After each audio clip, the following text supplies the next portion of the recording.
আমার এই মসজিদ আমি বানাইছি একমাত্র আল্লাহর জন্য।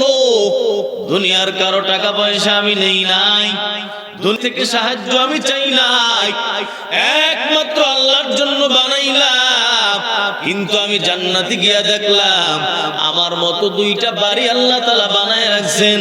কে এমন আছে যে এই মসজিদের মধ্যে দান করছে, শরীক হইছে? তোমাদের মধ্যে কেউ আছে কিনা? হে নবীর উম্মত, হঠাৎ করে একজন রাজমিস্ত্রি দাঁড়াইয়া গেছে। ওই রাজমিস্ত্রি দাঁড়াইয়া বলতেছে, হুজুর আমি আছি, আমি একটু কাজের মধ্যে শরীক হইছিলাম। কেমনে তুমি শরীক হইছো? কয় আপনি যখন বানাইতেছিলেন আপনার যে বালু ছিল আমার কাছে ওই একই বালু আমার কাছে জমা ছিল। আমি চিন্তা করলাম আপনি যেহেতু টাকা পয়সা নিবেন না, কারো প্রকাশ্য দান গ্রহণ করবেন না, এই জন্য আমি গোপনে গোপনে আমার বালুকে আপনার বালুর সাথে মিশিয়ে রেখে গেছিলাম। আমি একমাত্র আল্লাহর জন্য করেছিলাম, দুনিয়ার কোনো মানুষ জানে না, একমাত্র আমার আল্লাহ জানে। খলিফা হারুনুর রশিদ বলেন, তোমার এই খেদমত মালিকের দরবারে বড় কবুল, যার বরকতে আল্লাহ তাআলা তোমার জন্য জান্নাতে বাড়ি বানায়া রাখলো। কাদের কুদরত দারি বরকামাল, আন্তা হাসবি আন্তা রব্বি জুল জালাল, তুহি কাদের জলিলুল্লাহ জাহাদার, বহর হালে তুহি মেরা নিগাহদার। সব কাজ করবো কার জন্য? একমাত্র আল্লাহর জন্য। দুনিয়ার কোনো আমল মানুষকে জানাবো না। হে নবীর উম্মত, বলতেছিলাম ঝগড়ার কারণে মানুষের আমল নামা বড় বরবাদ। হে যুবক, তোমার গায়ে এখন শক্তি, বড় বল, যে কোনো জায়গার মধ্যে গিয়া দ্বন্দ্ব লাগায়া দাও, ঝগড়া লাগায়া দাও। আল্লাহর কসম, ওরে যুবক, একটা আমল নামাও গিয়া দেখবা একেবারে কিয়ামতের ময়দানে বলো খালি। এই যে যারা রাজনৈতিক লয়া দ্বন্দ্ব করো, ও রাজনৈতিক ব্যক্তিবর্গ শুনো, আল্লাহর কসম আমার নবীর হাদিস মিথ্যা নয়, যারা দ্বন্দ্ব করবা তোমাদের সমস্ত আমল বরবাদ। একটা আমল গিয়া কিয়ামতের ময়দানে আমল নামায় পাইবা না। ওরে পর্দার অন্তরালের মা, স্বামীর সাথে মোহাব্বত লাগাও, স্বামীর সাথে দ্বন্দ্ব কইরো না। শাশুড়িকে মোহাব্বত করো, শ্বশুরকে মোহাব্বত করো, পরিবারের মধ্যে শান্তির ফয়সালা করো, কারো সাথে দ্বন্দ্ব লাগাইও না। বরং যদি কোথাও দ্বন্দ্ব লাগে তুমি গিয়া দ্বন্দ্ব বন্ধ করে দাও। আমার নবী বলেন, যদি কোনো ব্যক্তি দুইজনের দ্বন্দ্ব বন্ধ করে দেয়, আল্লাহ তাআলা তার আমল নামায় নামাজের চেয়ে বেশি সওয়াব লেখা দেয়। আল্লাহ তার আমল নামায় রোজার চেয়ে বেশি সওয়াব লেখা দেয়। আল্লাহ তার আমল নামায় দান করলো, দানের চেয়ে বেশি আমল তার আমল নামায় মালিক লেখা দেয়। এরে মা, এই পরিবারটাকে, ঘরটাকে শান্ত রাখতে তুমি পারবা। সাবধান, স্বামী যদি কিছু বলে তুমি সবর করো, ও স্বামী বিবি যদি কিছু বলে আপনিও সবর করেন। দ্বন্দ্ব লাগাইতে যাইও না, কারণ এই জবান দিয়া যত কথা বের হয় সব কথা মালিকের দরবারে চলে যায়।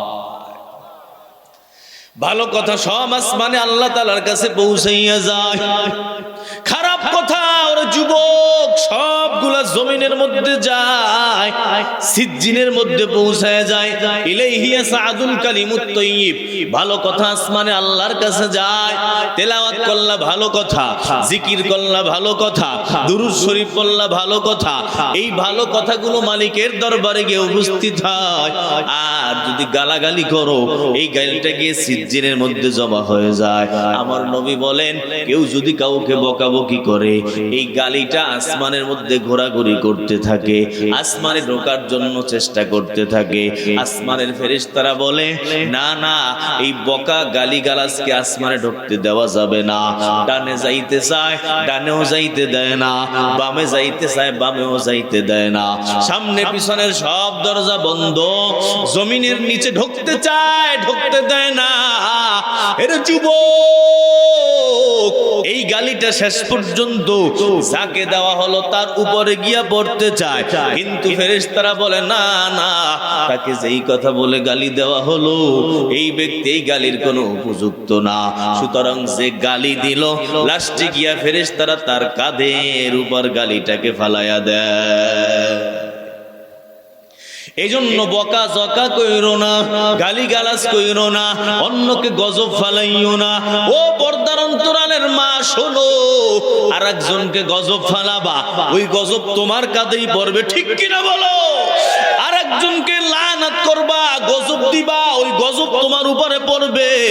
অশান্তি লাগাইও না, পরিবারের মধ্যে ঝামেলা বাজাইও না, এলাকার মধ্যে সমস্যার তৈরি কইরো না। হে মুরব্বী বাবারা অনেকে আছেন, আপনারা খালি ওই কুটনামি করতে অনেক পারদর্শী আছে না নাই? অনেক মা বোনও আছে তারা গিয়ে কুটনামি লাগাইয়া দেয়। এই কাজগুলা যারা করে তাদের আমল নামা একেবারে শূন্য, ঠিক কিনা বলো? হে নবীর উম্মত, আল্লাহ রাব্বুল আলামিন বড় দয়াময়, বড় মহান মেহেরবান। ওই মালিক তোমার আমার জন্য পাহারাদারি করার জন্য ফেরেশতা নিযুক্ত করে রাখছেন।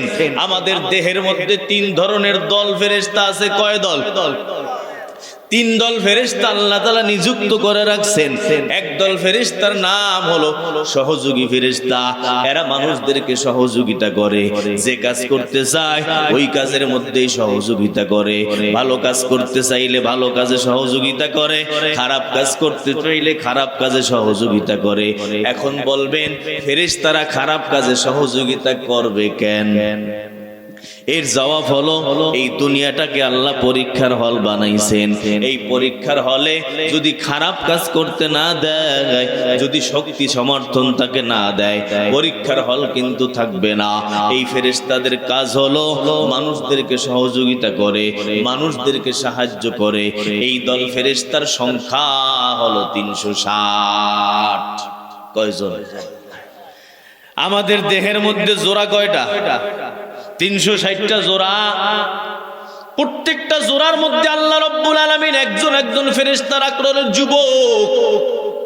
এই ফেরেশতা তোমার জোড়াগুলো চালাইতে সহযোগিতা করলো, আর এই ফেরেশতার সহযোগিতায় তুমি মাস্তানি করো, ঠিক কিনা বলো? আরে যুবক, যদি এই ফেরেশতা একজন তার তোমার হাড্ডি চালানো বন্ধ করে দেয়, আল্লাহর কসম ওই হাড্ডি আর লড়াইতে পারবা না। যদি ফেরেশতা তোমার আঙ্গুলের হাড্ডি লড়ানো বন্ধ করে দেয় রে যুবক, ওই আঙ্গুলটার জিন্দেগিতে লড়াইতে পারবা না। আমার প্রত্যেকটা জোড়ার মধ্যে একজন ফেরেশতা। এই ফেরেশতারা জোড়াগুলোকে আমাকে সহযোগিতা করে, জোড়াগুলোকে চালানোর জন্য আমাকে সব সময় সর্ব অবস্থায় সহযোগিতা করতে থাকে।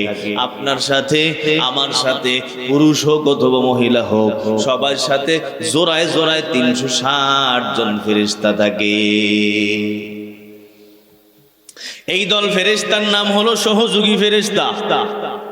2 নম্বর আরেক দল ফেরেশতা আছে, ওই দল ফেরেশতার নাম হলো হেফাজতকারী ফেরেশতা। এরা মানুষকে বিপদ আপদ মুসিবত থেকে বাঁচায়। এই ফেরেশতার সংখ্যা হলো দিনের বেলা 10 জন, রাত্রের বেলা 10 জন। মোট কয়জন? দিনের বেলা 10 জনে পাহারা দেয়, রাত্রে বেলা 10 জনে পাহারা দেয়। এদের শিফট পরিবর্তন হয় ফজরের নামাজের সময় এবং আসরের নামাজের সময়। ফজরের জামাত যখন দাঁড়ায়, একদল ফেরেশতা আসমান থেকে আসে, এরা নতুন করে ডিউটিতে যোগ হয়। আর আরেক দল ফেরেশতা জমিন থেকে আসমানের দিকে চলে যায়, এদের ডিউটি শেষ হয়ে যায়। যারা ডিউটি করলো তারা ওই দিন আসর পর্যন্ত ডিউটি করে। আসরের সময় নামাজ যখন জামাত দাঁড়ায়, ওই টাইমে ওই দল ফেরেশতারা আসমানে চলে যায়।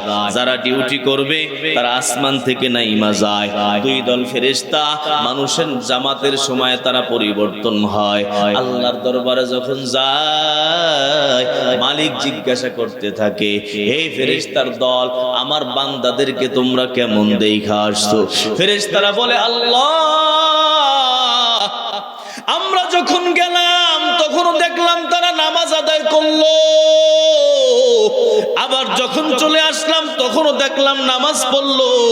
হেরে যুবক, এই জন্যই তো আমার নবী বলছেন মান সাল্লাল বারদাতাইনি দাখালাল জান্নাহ, যারা দুই ঠান্ডার নামাজ আদায় করবা, ফজরের সময় ঠান্ডা, আসরের সময় ঠান্ডা, এই দুই নামাজ যারা পড়বারে যুবক, আমার নবী বলে তোমরা সোজা জান্নাতে যাবা। মুকুন সুস্তি নামাজে পাঁচগানা, ফাওয়াইলুল লিল মুসাল্লিন আল্লাযিনা মুমিনারা ইয়াদ মুমিনারা ইয়াদ উকুন ইয়াদ ও ইয়াদ উকুন ইয়াদ উকুন ইয়াদ ও। হেরে যুবক, 2 নম্বর ফেরেশতার দল, এদের কাজ হলো তোমাকে আমাকে হেফাজত করে পাহারা দেয়। কে কোথায় পাহারা দেয়? সামনে একজন, পেছনে একজন, ডানে একজন, বামে একজন, চতুর্পাশে 4 জন ফেরেশতা তোমাকে পাহারা দেয়, আমাকেও পাহারা দেয়। এরপর 2 জন হলো 2 বাহুর মধ্যে, 2 কাঁধে 2 জন ফেরেশতা পাহারা দেয়। এই হলো মোট 6 জন ফেরেশতা। এরপর আরেকজন ফেরেশতা হলো আমার কপালের মধ্যে থাকে, আপনার কপালের মধ্যে থাকে। এরাও আপনাকে পাহারা দেয় যাতে করে চোখের মধ্যে কিছু না ঢুকতে পারে, যাতে করে নাকের মধ্যে কিছু না ঢুকতে পারে, মুখের মধ্যে কিছু না ঢুকতে পারে। এই ফেরেশতারা পাহারা দেয়। এই ফেরেশতার আরেকটা দায়িত্ব হলো, এই ফেরেশতা মানুষের সম্মানকে আল্লাহর দরবারে বাড়ায়। কোন মানুষটার সম্মান বাড়ায়? কয় যেই মানুষ নিজেকে ছোট মনে করে, নিজের মধ্যে বিনয় আনে, নিজের মধ্যে নম্রতা আনে, ওই মানুষের ইজ্জত দুনিয়ার কাছে বাড়ায়া দেয়, দুনিয়ার মানুষের কাছে সম্মান বাড়ায়া দেয়। মান তাওয়াদা লিল্লাহ রাফাআহুল্লাহ, আল্লাহর জন্য যারা নিজেকে ছোট মনে করলো, আল্লাহ তাআলা তাদের সম্মানগুলোকে বাড়ায়া দেয়। 7 নম্বর ফেরেশতা যে কপালে, এই ফেরেশতার আরেকটা দায়িত্ব হলো হেফাজত তো আমাকে করে, কিন্তু সাথে সাথে আবার আমার ইজ্জত সম্মান মানুষের কাছে বাড়ায়া দেয়। এই জন্য কয় না কপাল খারাপ? কয়নি? যে বিপদে পড়ে কি কয়? কপাল খারাপ। আর ভালো হইলে কয় কপাল খুব ভালো। কেমনে? ওই ফেরেশতায় তার কপাল ভালো বানায়, আবার তার কপাল খারাপ বানায় দেয় আল্লাহ। এই ফেরেশতারা তার সম্মান ইজ্জত মানুষের কাছে বাড়ায়া দেয়। 7 নম্বর ফেরেশতার এই দায়িত্ব, হেফাজতের সাথে সাথে তার ইজ্জত সম্মান দুনিয়ার মানুষের কাছে বাড়ায়া দেয়। 8 নম্বর 9 নম্বর 2 জন ফেরেশতা থাকে 2 ঠোঁটের মধ্যে, উপরের ঠোঁটে একজন, নিচের ঠোঁটে একজন। এই 2 ফেরেশতার দায়িত্ব হলো যখন কোনো মানুষ দুরূদ শরীফ পড়ে, যখন কোনো মানুষ নবীর নামে দুরূদ পাঠায়, এই দুরূদ সাথে সাথে গিয়ে সোনার মদিনায় পৌঁছায় দেয়।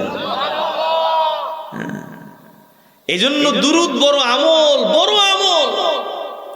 প্রত্যেক দিন অবশ্যই দুরূদ শরীফ পড়া দরকার। কেমনে?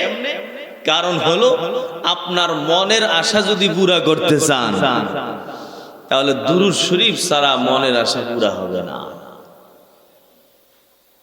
যে কোনো মনের আশা, দুরূদ শরীফ যত পড়বেন মনের আশা পুরা হয়ে যাবে। দলিল কি? আমাদের আব্দুল হাই আরিফি রহমতুল্লাহ আলাইহি বলেন, আল্লাহর নবী যখন দুনিয়ায় বেঁচে ছিলেন, ওই সময় যখন কোনো মানুষ নবীর কাছে হাদিয়া নিয়ে আসতেন, তখন নবী তার জবাবে তাকে হাদিয়া দিয়ে দিতেন। কেউ যদি 1000 নিয়ে আসতো, নবী তাকে আরো বাড়াইয়া দিতেন হাদিয়া। মনে করেন খেজুর নিয়ে আসছে, রাসূল আরো বাড়ায় খেজুর দিতেন। জীবনে এমন একবারও হয় নাই যে নবীকে কেউ হাদিয়া দিছে কিন্তু নবী তার জবাবে হাদিয়া দেয় নাই। এমন একবারও জীবনে হয় নাই। তো আব্দুল হাই আরিফি রহমতুল্লাহ আলাইহি বলেন, আমার নবী কবরে জীবিত নাকি মৃত? কথা কন না কেন? জীবিত। সব আম্বিয়া কেরাম, আল আম্বিয়া ফি কুবুরিহিম হাই, আম্বিয়া কেরাম সবাই তাদের কবরের মধ্যে জীবিত। আল্লাহ তাআলা তাদের এই হায়াত রাখছেন। তো নবী কবরে যখন জীবিত কবরে বসে আছেন, যখন কোনো মানুষ নবীর নামে দুরূদ পড়ে, ওই ফেরেশতায় নিয়া একেবারে নবীর কবর পর্যন্ত পৌঁছায়া দেয়, গিয়া বলে ইয়া রাসূলুল্লাহ, এই যে আপনার অমুক বান্দা, আপনার অমুক উম্মত, অমুকের ছেলে অমুক আপনার জন্য এই দুরূদ শরীফ হাদিয়া পাঠাইছে। রাসূল দুনিয়া থাকতে হাদিয়া পাইলে এর জবাবে হাদিয়া দিতেন, কবরে গিয়াও যখন হাদিয়া পাইছেন সাথে সাথে এর জবাবে হাদিয়া নবীও দেওয়া শুরু করে দেন। সুবহানাল্লাহ বলেন। নবী হাদিয়া কেমনে দিবেন?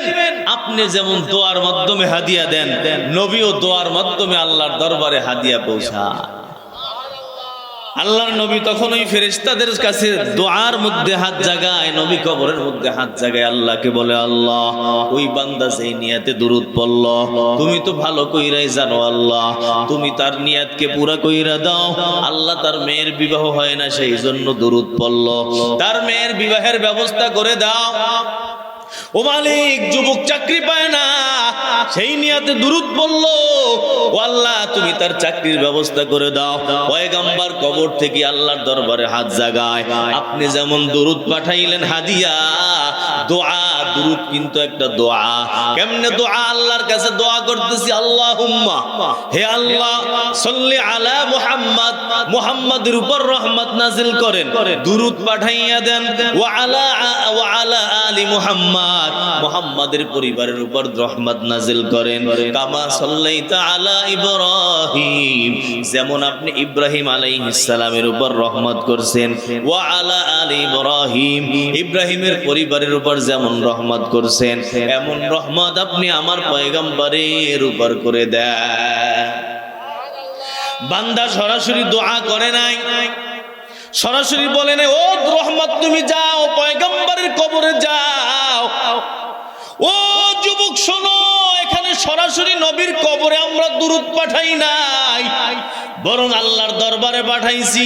আল্লাহকে দায়িত্ব দিয়ে দিছি, আল্লাহ তোমাকে দায়িত্বশীল বানাইয়া দিলাম, তুমি দায়িত্ব নিয়ে তোমার নবীর উপর রহমত নাজিল করো আল্লাহ।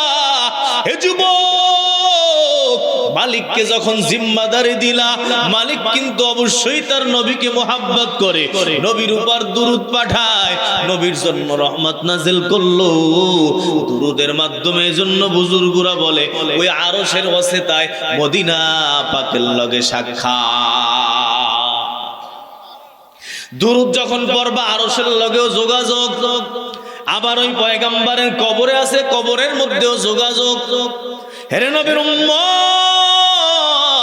আব্দুল হে আরিফি বলেন, ও দুনিয়ার মানুষ শোনো, এই দুরূদের মাধ্যমে তোমার যে কোনো আশা আছে, ওই আশা আল্লাহ তাআলা পুরা করবেন। কারণ তোমার দোয়াটা যেমন কবুল হইল, কবুল হওয়ার কারণ হলো আল্লাহ তাআলা তোমার দোয়াটাকে নবীর কবরে পৌঁছাই দিয়েছেন, এই দোয়াটাও নবীর কাছে পৌঁছাই গেছে, কবুল হয়ে গেছে। ঠিক তেমনি ভাবে নবী যখন আল্লাহর দরবারে দোয়া করে, ওই দোয়াটাও আল্লাহর দরবারে কবুল হয়ে যায়। বোঝা গেল, যেই নিয়াতে দুরূদ পড়বেন ওই নিয়াত আপনার পুরা হয়ে যাবে। এখন কথা হলো, তাহলে হয় না কেন? অনেক সময় অনেক নিয়াত করে আমি দুরূদ পড়লাম, পুরা হয় না কেন? কারণ কয়েকটা হতে পারে রে যুবক। এক নম্বর কারণ হলো, তুমি যেই জিনিসটা চাইছো আমার মালিক জানে ওই জিনিসটা তোমার দরকার নাই। ওই জিনিসটা যদি তোমাকে দেওয়া হয়, তাহলে তুমি ওই জিনিসটা পাইয়া আল্লাহকে ভুইলা যাবা। এই জন্য মালিক তোমাকে ওই জিনিসটা দেয় না, বরং এর আর একটা ভালো জিনিসের ব্যবস্থা করে। এটা হলো এক কারণ। আর এক কারণ হলো, তোমার জন্য সেই জিনিসটা দিবে, নবী যে তোমার জন্য দুরূদ পাঠাইলো, দোয়া করলো, তুমি তো দোয়া পাওয়ার উপযুক্ত না। আপনি যেই জায়গার মধ্যে ওই ভালো জিনিসটা রাখবেন, ওই জায়গাটা যদি নাপাক থাকে, নাপাক জায়গার মধ্যে ভালো জিনিস কোনোদিন রাখা যায় না। হে যুবক, হারাম খাইয়া জীবনটাকে শেষ বানাইয়া দিছো, নাপাক বানাইয়া দিছো। এই নাপাক দেহের উপরে কোন দোয়া কবুল হবে না, আল্লাহর কসম।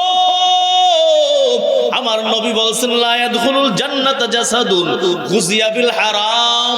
হারাম খাইয়া যেই দেহ লালন পালন হয়, এই দেহ কোনোদিন জান্নাতে যাবে না। মানিস তারা সাওবান বিআশারাতি দারাহিম, আমার নবী বলেন কেউ যদি 10 টাকা দিয়ে একটা কাপড় কিনলো, 10 টাকা দিয়ে একটা টুপি কিনলো, 10 টাকা দিয়ে একটা পাঞ্জাবি কিনলো, ওয়াফিহি দিরহামুম মিন হারাম, ওই 10 টাকার মধ্যে একটা টাকা আছে হারাম টাকা, 9টা টাকা হালাল, লাম ইয়াতাকাব্বালিল্লাহু লাহু সালাতান মা দামা আলাই। আমার নবী বলেন যতদিন পর্যন্ত এই জামাটা তার গায়ে থাকবে, এই টুপিটা তার গায়ে থাকবে, ততদিন পর্যন্ত যত নামাজ পড়বে কোন নামাজ আল্লাহর দরবারে কবুল হবে না। এ নবীর উম্মত, আজকে হারাম খাওয়ার লোকের অভাব নাই। ব্যাংকের মাধ্যমে হারাম খায়, ব্যবসা করে, ব্যবসার মধ্যে ভেজাল, ব্যবসায় ভেজাল করলেও হারাম বিক্রি করে, সেই নকল মালের মধ্যে লেখা রাখে নকল হইতে সাবধান। আছে না? নকল মাল বানাইছে, ওটার মধ্যে আবার লেবেল লাগাইছে নকল হইতে সাবধান। বানাইছে জিনজিরা, লেখা দিছে মেড ইন জাপান। আছে না? এ মুসলমান, আল্লাহর কসম, যতদিন হারাম খাবা একটা সেজদাও মালিকের দরবারে কবুল হবে না, এক ওয়াক্ত নামাজও আল্লাহর দরবারে কবুল হবে না। ইয়া সাআদ আতিব মাতআমাকা তাকুম মুস্তাজাবাদ দাওয়াত। আমার নবী তার সাহাবী সাআদ রাদিয়াল্লাহু তাআলা আনহুকে বলেন, হে সাআদ, হালাল খাও, হালাল যদি খাও তোমার সব দোয়া মালিকের দরবারে কবুল হবে, হালাল যদি না খাও কোন দোয়া আল্লাহর দরবারে কবুল হবে না। আমি যদি হারাম খাই, ফেরেশতা দিয়াও যদি দোয়া করাই, কোন দোয়া কবুল হবে না। ঠিক কি না বলো? হে মুসলমানের দল, আজকে বড় দরকার, বড় দরকার, ব্যবসাকে হালাল বানাও, ওই সন্তানটাকে হারাম খাওয়াইয়া লালন পালন করলা, আল্লাহর কসম ওই সন্তান কোনদিন মানুষ হবে না। যেই সন্তানটাকে হারাম দুধ পান করাইলা, তুমি হারাম ইনকাম করলা, বিবি ওই হারাম টাকা খাইলো, পেটের মধ্যে সন্তান জন্মগ্রহণ করলো, ওই সন্তানটার গোড়া একেবারে হারাম দিয়ে তৈরি হলো, দুনিয়ায় ভূমিষ্ঠ হলো, হারাম টাকার দুধ সেবন করলো, আল্লাহর কসম এই সন্তান মানুষ হবে না। এই সন্তানকে তুমি যত বড় কিছু বানাইতে চাও, তোমার খেদমত এই সন্তান জিন্দেগিতে করবে না। এই সন্তান তোমাকে বৃদ্ধাশ্রমে পাঠাইবে রে বাবা, কারণ হলো ভুল হলো তোমার। ওরে বাবা, এই সন্তানটাকে যদি হালাল খাওয়াইতা, বিবিকে যদি হালাল খাওয়াইতা, এই সন্তান কোনোদিনও মানুষ হইতো না। আজকে তোমার আমার ভুলের কারণে আমাদের সন্তানগুলো অমানুষ হয়ে যায়।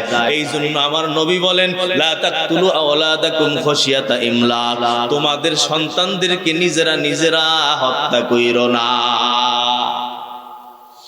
নিজের সন্তানকে নিজে হত্যা কইরো না। মুফাসসিরিন কিরাম লিখছেন, বহুত ব্যাখ্যা, বহুত ব্যাখ্যা। হারাম খাওয়াইও না, হারাম খাওয়াইলে সন্তানকে হত্যা করলা, কারণ হারাম খাইয়া এই সন্তান জান্নাতে যাবে না, তার আখিরাতকে তুমি হত্যা করে দিলা। সন্তানকে হারাম খাওয়াইও না। আরেক ব্যাখ্যা হলো দুনিয়ার লোভে, দুনিয়া কামানোর জন্য সন্তানকে ইলম থেকে মাহরুম কইরো না, সন্তানকে ইলম শিক্ষা দেওয়া থেকে মাহরুম কইরো না। দুনিয়া কামাই করার জন্য সন্তানকে ইলম থেকে বঞ্চিত কইরো না।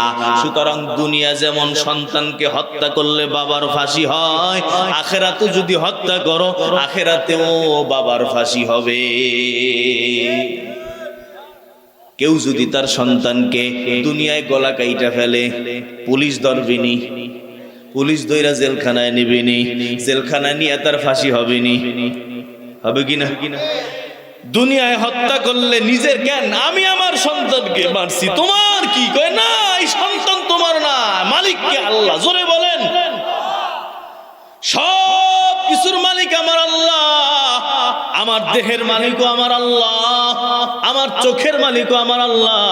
এই জন্যই তো আল্লাহ বলছেন, আমি তোরে চোখ দিলাম ব্যবহারের জন্য, যেই যেই জায়গায় অনুমতি দিব ওই ওই জায়গায় তুই দেখতে পারবি, যেখানে অনুমতি দিব না ওই জায়গায় কোনোদিন দেখতে পারবি না। সন্তান দিলাম আমি, আমি বলে দিছি কেমনে সন্তান তুই চালাইবি, সন্তানকে এমন এমন শিক্ষা দিবি, সন্তানকে আলেম বানাবি, সন্তানকে দিনদার বানাবা। যদিও দুনিয়ার শিক্ষা শিক্ষা দাও আলহামদুলিল্লাহ। যদি দিনদার না বানাও, সন্তানকে তুমি হত্যা করলা, সন্তান হত্যার দায়ে যদি দুনিয়ায় ফাঁসি হয়, এই সন্তান হত্যার দায়ে আখিরাতেও আল্লাহর দরবারে ফাঁসি হবে। হাকিমুল উম্মত মুজাদ্দিদুল মিল্লাত শাহ আশরাফ আলী থানভী রাহমাতুল্লাহি আলাইহি এক ঘটনা বয়ান করছেন। এক সন্তান, ওই সন্তানের বাবা, ওই জামানায় যখন টাকার বড় দাম, ওই সময় ওই সন্তানের বাবা তাকে পড়ালেখার জন্য পাঠাইছে বিদেশে। 90,000 টাকা তার পেছনে খরচ করছে, পড়ালেখা করাইয়া বড় ডিগ্রিধারী তাকে বানাইছে। ডিগ্রিধারী বানাইয়া ওই সন্তান যখন দেশের মধ্যে ফিরে আসছে, শত শত তার কাছে দরখাস্ত আসছে। দরখাস্ত কিসের কয়? চাকরির দরখাস্ত। এখন যেমন আমরা চাকরির পিছনে ঘুরি, থানভী বলেন ওই টাইমে আগে চাকরি মানুষের পেছনে পেছনে ঘুরতো। চাকরির জন্য ভালো মানুষ পাওয়া যাইতো না, শত শত দরখাস্ত আসছে।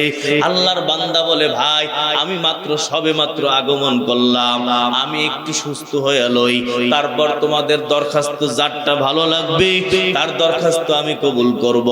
আল্লাহ তাআলার বান্দা এমন সময় কাটাইতেছেন, হঠাৎ করে অসুস্থ হয়ে পড়ছেন। অসুস্থ হওয়ার পর ডাক্তারের কাছে বাবায় সন্তানকে নিয়ে গেল। ডাক্তারে চেক আপ কইরা বলে, ও বাবা, সন্তানের হায়াত বেশি দিন বাকি নাই, যদি সন্তানকে যদি কিছু খাওয়াইতে মনে চায় তাহলে সন্তানকে খাওয়াও, সন্তান দুনিয়া থেকে বিদায় হয়ে যাবে। বাবা এই কথা শুই না সন্তানের পাশে বইসা কান্নাকাটি শুরু করলো। হেরে যুবক, তখন ওই সন্তান বলে, ও বাবা, কেন আপনি কান্নাকাটি করেন? কারণটা কি আপনি বলেন? তখন বাবা বলতেছে, সন্তান, তোকে মানুষ বানানোর জন্য আমি 90,000 টাকা খরচ করলাম। ওই সময় 90,000 এখন 90 লাখের চেয়েও বেশি। এত টাকা খরচ করলাম আমি দুনিয়ায় কিছু পাওয়ার জন্য, কিন্তু কিছুই তো পাইলাম না, তুই দুনিয়া থেকে বিদায় হয়ে যাবি সন্তান। এই সন্তান যখন এই কথা শুনলো, বাবাকে এখন বলতেছে, বাবা তাহলে আপনি সাক্ষী থাকেন, আমি আল্লাহর দরবারে গিয়া বিচার দিব। আমার বাবা নিজের স্বার্থে 90,000 খরচ করলো, আমার স্বার্থে আমার আখিরাতের জন্য একটা টাকাও খরচ করে না। এ পর্দার অন্তরালের মা, শোনো গো, সন্তানকে মানুষ বানাও, না হলে সন্তান আল্লাহর দরবারে গিয়া বিচার দিবে। ও বাবা, সন্তানকে যদি মানুষ না বানান, আল্লাহর দরবারে আটকা পড়তে হবে। যতই নামাজ পড়েন, যতই সামনের কাতারে থাকেন, সন্তান যদি নামাজি না হয় আপনি কিন্তু রেহাই পাবেন না। মেয়েটা যদি নামাজি না হয় আপনি কিন্তু মুক্তি পাবেন না। বিবিকে হালাল খাওয়ান, সন্তানকে হালাল খাওয়ান, সবাই মিলে চেষ্টা করেন।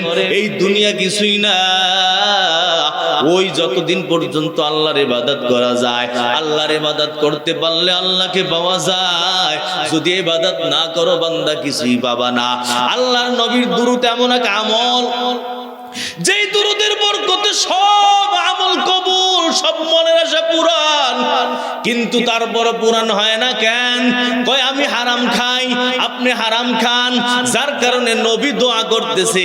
নবীর দোয়া তো মালিকের দরবারে কবুল, যার জন্য দোয়া করতেছে ওই জায়গায় গিয়া দোয়াটা পড়তে পারতেছে না। আপনি যত বড় হুজুর আইনা দোয়া করান না কেন, যদি যার জন্য দোয়া করা হয় সে যদি হক হালাল না হয়, দোয়া কোনদিন কবুল হবে না। ঠিক কিনা বলো? আমরা অনেক সময় ভাবি, এত বড় হুজুর দোয়া করলো, এরপর দোয়া কবুল হয় না কেন? কবুল হয় না তো আপনার কারণে। ঠিক কিনা জোরে বলেন? নবী নামাজে দাঁড়াইছেন, ভুল হয়ে গেছে, সাহাবায়ে কেরামকে বলছেন যে তোমাদের কারণে কিন্তু আমার নামাজের মধ্যে ভুল হয়। তোমরা উল্টা পাল্টা চিন্তা করছো, অন্যদিকে মন গেছে, আমার নামাজে ডিস্টার্ব হয়ে গেছে। এই জন্য দেখেন এই দুরূদ, সাহাবী জিজ্ঞেস করছেন কতদিন পড়ব, কয়বার পড়ব? নবী বাড়াইতে বাড়াইতে বলছেন সারাদিন খালি দুরূদ পড়তে থাকো। সুবহানাল্লাহ বলে। আমাদের আকাবিরিনরা এই জন্য বলেন কমপক্ষে দিনে 3000 বার, 3000 বার দুরূদ পড়ো, সময় আছে। সাল্লাল্লাহু আলাইহি ওয়াসাল্লাম, সবচেয়ে ছোট দুরূদ। এই দুরূদের বরকত কি? বাস নবীর সাথে আপনারা পরিচয় হয়ে গেল। পরিচয় হয়ে গেল। পরিচয় হওয়ার দ্বারা কি লাভ হলো? নবী আপনাকে চিনলো। এক বুজুর্গের ঘটনা লাগছে। ওই বুজুর্গর দরবারে আবু বকর ইবনে মুসা, এক বুজুর্গ, তার দরবারে এক ছাত্র গেছে, তিনি বড় কারি ছিলেন, ওনার কাছে পড়তে গেছেন। তো যে পড়তে গেছেন সে দেখতেছেন যে কিছুক্ষণ পরে বড় একজন মুরব্বী আসছে। মুরব্বী আসার পর ওই আবু বকর ইবনে মুসা সে তাকে নিজের জায়গা খালি কইরা তাকে বসায় দিছে। তো সে চিন্তা করলো যে এত বড় মানুষ, মনে হয় তার ওস্তাদ বা কিছু হবে, তার নিজের জায়গার মধ্যে বসায় দিছে। একটু পর ওই মুরব্বী বলতেছে, দেখো আমি তো বড় পেরেশানিতে আছি, আমার একটা সন্তান হয়েছে, আল্লাহ দিছে, কিন্তু এই সন্তানকে যে লালন পালন করব এর মতো কিছুই আমার কাছে নাই। কেমনে করব? যদি তুমি কোনো একটু ব্যবস্থা আমার জন্য করতা। ওই আবু বকর ইবনে মুসা তার কাছেও কিছুই নাই। তো হঠাৎ করে চিন্তায় চিন্তায় ওস্তাদ এত বড় কথা বলছে, টেনশনে ঘুমায় বসে। তো টেনশনে ঘুমাই পড়ার পর হঠাৎ আল্লাহর নবীর দিদার নসিব হয়ে গেছে। আল্লাহর নবী তাকে বলতেছে, আবু বকর ইবনে মুসা তুমি যাও ওই জামানার খলিফার কাছে যাও, তার কাছে গিয়ে বলো সে দৈনিক আমার উপর 1000 বার দুরূদ শরীফ পড়ে, গিয়ে সংবাদ দাও তার সব দুরূদ আমার দরবারে কবুল হয়। এবং এই সংবাদ দাও আজকে সে 800 বার দুরূদ শরীফ পড়ছে, বাকি 200 বার দুরূদ শরীফ সে টাইম মতো পড়তে পারে নাই। তাকে বলবা এই 200 বার যে বাকি রয়েছে এই পরিমাণ স্বর্ণ মুদ্রা যাতে ওই আবু বকর ইবনে মুসাকে দিয়ে দেয়, এবং তাকে সংবাদ দিও যে তার আমল আল্লাহর দরবারে কবুল হইতেছে। সুবহানাল্লাহ। কোন আমাদের থানভী রাহমাতুল্লাহ আলাইহি জাদু সাঈদ কিতাবের মধ্যে এক লেখকের ঘটনা লাগছে। ওই লেখক যখনই কিতাব লিখতেন আর কি, আগে তো টাইপ মেশিন ছিল না, এখন তো টাইপ করার মেশিন আছে, আগে হাতে লিখতো। ওই লিখতে গিয়া যখন এই নবীর নাম আসতো ওই জায়গার মধ্যে সে সাল্লাল্লাহু আলাইহি ওয়াসাল্লাম পুরা দুরূদ শরীফ লিখতো। উনি যখন মারা গেছেন, মারা যাওয়ার পর ওনাকে একজনে স্বপ্নে দেখছে যে আপনার কি অবস্থা, আপনি জান্নাতে গেছেন নাকি জাহান্নামে গেছেন? থানভী রাহমাতুল্লাহ আলাইহি বলেন ওই বেচারা বলতেছে, দেখো আমি তো জান্নাতে গেছি, কিন্তু আল্লাহ বলছে যে তোমার জিন্দেগীর কোন আমলের কারণে জান্নাত পাও নাই, শুধুমাত্র ওই যে দুরূদ শরীফ লেখতা যে তুমি বারবার, এই আমল আমার দরবারে কবুল, এর বরকতে আমি আল্লাহ তোমাকে জান্নাত দিয়ে দিলাম। ওই আবু বকর ইবনে মুসার কাছে গিয়া সংবাদ দিছে, উনি এমন খুশি হইছে যে আল্লাহ দুনিয়া থাকতেই আমার আমল কবুলিয়াতের ঘোষণা আমি পেয়ে গেলাম। ও খুশি হইয়া তাড়াতাড়ি স্বর্ণ মুদ্রা 200 দিছে, আবার দিছে, দিতে 1000 স্বর্ণ মুদ্রা দিয়া দিছে, দিয়া বলে যে যাও এগুলো নিয়ে তার পিছনে খরচ করো। সুবহানাল্লাহ বলেন। হাসান বসরি রহমাতুল্লাহ আলাইহি এক বুজুর্গ, নাম শুনছেন না? ওনার কাছে এক মহিলা আসছে। মহিলা ঈশা বলতেছে, হুজুর আমার মেয়ে মারা গেছে কিছুদিন যাবত, কিন্তু আমার মনে চায় আমার মেয়েটাকে একটু দেখতে, কবরে কেমন আছে আমি জানি না, যদি একটু আপনি দয়া করে একটু কোনো আমল বলতেন যাতে আমি আমার মেয়েটাকে দেখতে পারি।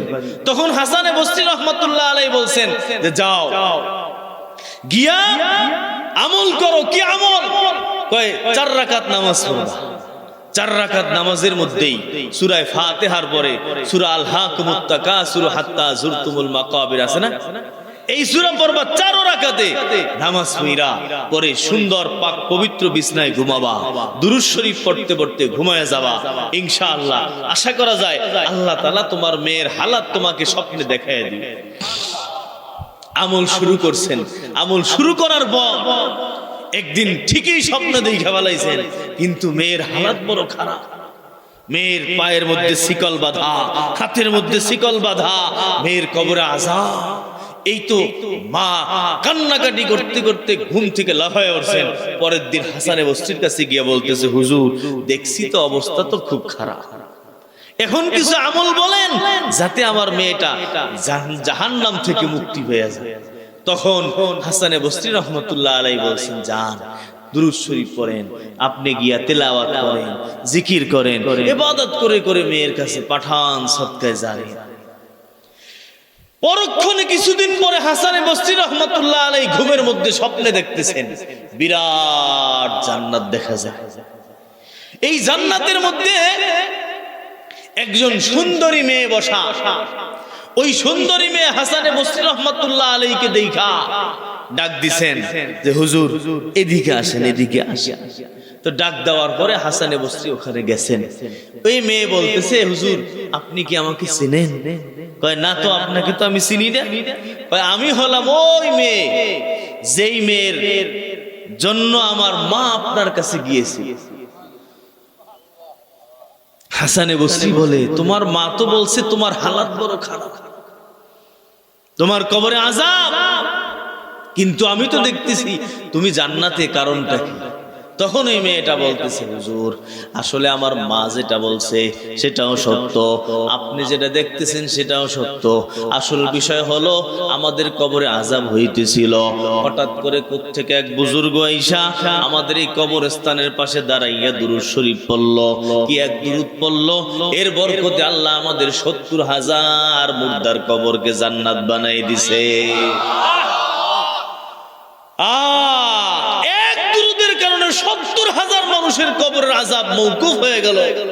অথচ এই আমরা গাফলাতে সময় যায়, মোবাইলে সময় যায়, টিভিতে সময় যায়, দুরূদ পড়ার সময় পাই না, ঠিক কিনা? কোথায় দুরূদ পড়বো?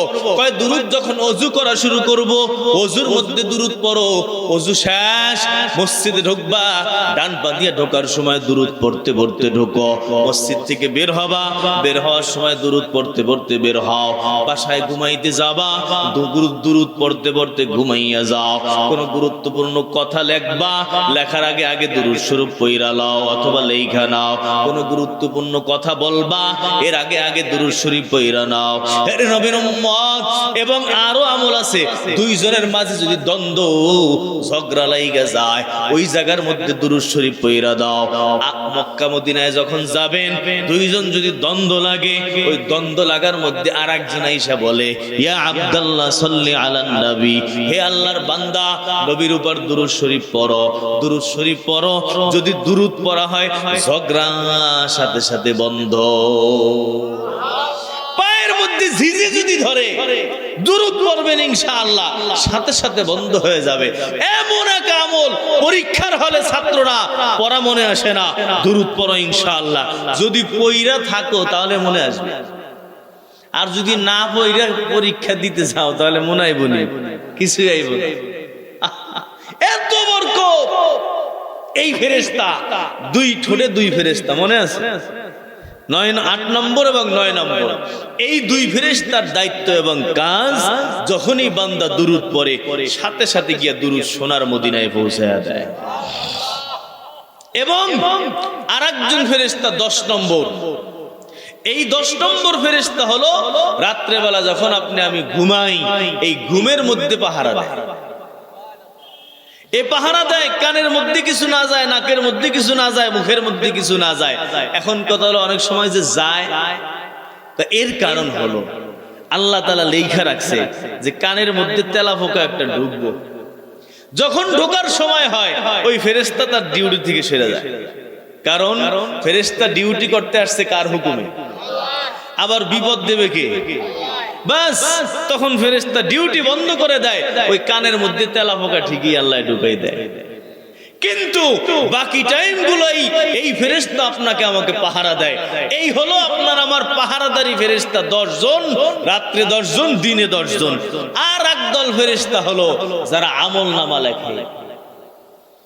আমলনামা লেখে, ডান কাতে একজন, বাম কাতে একজন, ঠিক কিনা? মোট কয় জামাত? ৩ জামাত ফেরেশতা আপনাকে আমাকে সব সময় পাহারা দেয়, সহযোগিতা করে, আমলনামা লেখে। একদল সহযোগী ফেরেশতা, সংখ্যা ৩৬০ জন। আর একদল হেফাজতকারী ফেরেশতা, সংখ্যা ২০ জন। দিনে ১০, রাত্রে ১০, ২০। আর একদল হলো আমলনামা লেখার ফেরেশতা, ২৪ 24 ঘন্টা মালিক আপনাকে আমাকে এই ফেরেশতার মাধ্যমে পাহারা দিতেছেন। এই আমলনামা লেখার ফেরেশতাদের মধ্যে আবার একজন আমির আর একজন মামুর। আমির কোন ফেরেশতা? কয় ডান কাদের ফেরেশতা হলো আমির। আমির কিন্তু কারো কাছ থেকে কিছু করার জন্য অনুমতি নেওয়া লাগে না। এজন্য বান্দা যখনই নেকের কাজ করে সাথে সাথে আমির সাহেব লেখা ফেলে, দেরি করে না, বরং নেকের কাজে নিয়াত করছে। আল্লাহ ওই আমির সাহেবকে ডাক দিয়া বলে, এই আমির সাহেব লেখো না কেন? আমির সাহেব কয়, আল্লাহ এখনো তো করে নাই, কয় করবে, আমি জানি, তাড়াতাড়ি লেখো। সুবহানাল্লাহ কইতেন না? ঘুমিয়ে গেছেন নি? এখনই শেষ করে দেব ইনশাআল্লাহ। ওই আমির সাহেব নেকের কাজ করার আগেই এই আমল লেখা শুরু করে। কিন্তু বাম কাদের ফেরেশতা হলো মামুর। এই ফেরেশতা যখন বান্দা গুনাহ করে ওই ফেরেশতার কাছ থেকে অনুমতি নেয়, নিয়া বলে আপনি অনুমতি দিলে আমি লিখব। আমির সাহেব বলে না, সুযোগ দাও, সুযোগ দাও। তওবা করে কিনা? সুযোগ দেওয়া হয়। অনেক সময় পর তওবা করে নাই, তখন আবার আমির সাহেবের কাছে অনুমতি চায়, কয় না, আবার সুযোগ দাও। সুযোগ দেওয়া হয়েছে, তওবা করে নাই। তৃতীয়বার অনেক সময় পরে আবার অনুমতি চায়, সুযোগ চায়। এখন ফেরেশতা বলে এখনো তওবা করে নাই, সুতরাং লেখা না। বললে ফেরেশতা সাথে সাথে লেখে না, অনেক পরে লেখে। আর এই নেকের কাজের ফেরেশতা লগে লগে লেখা ফেলায়। এই জন্য দেখেন, আমি যেটা বলতে চাচ্ছিলাম, আল্লাহ রাব্বুল আলামিন আরহামুর রহিমিন আপনাকে আমাকে বানাইছেন, হেফাজতের দায়িত্ব ফেরেশতাদেরকে দিবেন জাহান্নামে দেওয়ার জন্য নাকি জান্নাতে নেওয়ার জন্য? জান্নাতে যাইতে রাজি কে কে? নারায়ে তাকবীর! আল্লাহ আমাদেরকে জান্নাত দাও। দুইটা আমল করলে জান্নাতে যাওয়া যায়। এক নম্বর হলো মাইয়াজমান লিমা বাইনা লাহিয়াইহি ওয়া মা বাইনা রিজলাইহি আজমান লাহুল জান্নাহ। নবী বলেন জবান কন্ট্রোল করার গ্যারান্টি দাও এক নম্বর। দুই নম্বর লজ্জাস্থান কন্ট্রোল করার গ্যারান্টি দাও। হারাম জায়গায় যাবা না, বাস ঈমান নষ্ট করবা না। ঈমানের সাথে সাথে যদি এই দুই জিনিস থাকে তাহলে তুমি জান্নাতে যাবা। এজন্য মুখ তালা মারতে রাজি আছি তো ইনশাআল্লাহ। এই জবান দিয়া কোনো খারাপ কথা বললেই সিজ্জিনের মধ্যে জমা হয়, ভালো কথা হইলেই আসমানে আল্লাহর কাছে গিয়ে জমা হয়ে যায়। এই জন্য দেখেন কিয়ামতের ময়দানে আমলনামা ওজনের সাথে সাথে কথা ওজন হবে। বুখারী শরীফের হাদিস, ইন্না আমালা বানি আদম ওয়া কওলুহুম ইউজান বা তুজান। আমলনামা যেমন ওজন হবে, প্রত্যেকটা কথা ওজন হবে। আরে আল্লাহ, এই মুখটাকে আমরা কত গুনাহের কাজে লাগাই, কত গুনাহের কাজে লাগাই, অথচ আমাদের খবর নাই। দেখেন, এই জন্য জবান হেফাজত করব, বুইজা বুইজা কথা বলবো, লজ্জাস্থানকে গুনাহের জায়গায় নিব না। শর্ত হলো ঈমান থাকতে হবে। এমন কোন কথাবার্তা কার্যকলাপ করব না যার দ্বারা ঈমান নষ্ট হয়ে যায়। একটা ঘটনা বইলা বয়ান শেষ। দেখেন একজন আলেমের ঘটনা। এই আলেম, ওনার ইন্তেকাল হয়ে গেছে। ইন্তেকাল হওয়ার পরে ওনার কবরে ওনার লাশ তালাশ করে আর পাওয়া যায় না। যে কোনো কারণে কবর খনন করা হয়েছে। কবর খনন করার পরে ওই কবরের মধ্যে দেখা যায় একটা ইহুদি মেয়ের লাশ। ওই আলেমের লাশ ওখানে নাই। তো হঠাৎ করে এই আলেমের পরিবার পরিজনকে ডাকা হয়েছে। ডাকার পর জিজ্ঞাসা করা হয়েছে যে আসলে বিষয়টা কি। তার কবরে তার লাশ নাই, একটা ইহুদি মেয়ের লাশ, কারণটা কি? তখন তার স্ত্রী বলতেছে, দেখেন এত বড় ভালো দিনদার, সব দিক থেকে ভালো ছিল, কিন্তু ইসলামের একটা বিধান তার কাছে পছন্দ হইতো না। কি কয়? গোসল যখন ফরজ হয় তখন এই গোসলটা করতে তার ভালো লাগতো না। সে কইতো ইহুদি ধর্মই ভালো, ওখানে গোসল করা লাগে না ফরজ হইলে। দেখেন, শুধুমাত্র ওই ধর্মটাকে ভালো বলছে ইহুদি অথবা খ্রিস্টান, খ্রিস্টান ধর্ম হবে গালেবান। এই ধর্মটাকে পছন্দ করার কারণে আল্লাহ তাআলা এই মানুষটাকে বেঈমান বানাইছেন এমন ভাবে যে এই মুসলমান দেশের মধ্যে তার লাশ রাখেই নেই। তার লাশ চলে গেছে ওই খ্রিস্টান মেয়ের কবরের মধ্যে। এখন কথা হলো তালাশ কইরা ওই খ্রিস্টান মেয়ের পরিবারের কাছে যাওয়া হয়েছে যে এখানে আপনার মেয়ের লাশটা এই আলেমের কবরে কেমনে গেল। তখন সে বলল যে আসলে আমার মেয়েটা ইসলাম ধর্মকে খুব পছন্দ করত, খুব মোহাম্মত করত, যার কারণে হয়তো আল্লাহর দরবারে এটা কবুল হয়েছে। তাকে নিয়ে গেছে আলেমের কবরে, আর আলেম হওয়া পরেও ইসলামের একটা বিধানকে অপছন্দ করার কারণে তার ঈমান শেষ হয়ে গেছে। ঠিক কিনা জোরে বলেন? আজকে আমরা এরকম অনেক কথাবার্তা বলি যেই কথার কারণে আমাদের ঈমান নষ্ট হয়ে যায়, যার কারণে নামাজ রোজা দিয়ে আর কি লাভ হইব? আপনি কোন যদি কেউ বলে যে কোরআনে সমান অধিকার দিল না কেন, নারীর অধিকার কমাই দিছে, আল্লাহ ঠিক করে না, ঈমান থাকবো? সাথে সাথে বেঈমান। যদি বলে যে আল্লাহর এইটা ঠিক হয় নাই, হুজুর আপনি এই ফতোয়া দিলেন কেন, ঈমান থাকবে? আল্লাহ তাআলা আপনাকে আমাকে ঈমান নিয়ে দুনিয়া থেকে যাওয়ার তৌফিক নসিব করেন এবং অন্তরকে ইসলাম বানাইয়া জবানকে পরিশুদ্ধ করে গুনাহ মুক্ত করে আমাদেরকে নেকের কাজ করে এই দুনিয়া থেকে বিদায় নেওয়ার তৌফিক নসিব করেন। ওয়া আখিরু দাওয়ানা আলহামদুলিল্লাহি রাব্বিল আলামিন।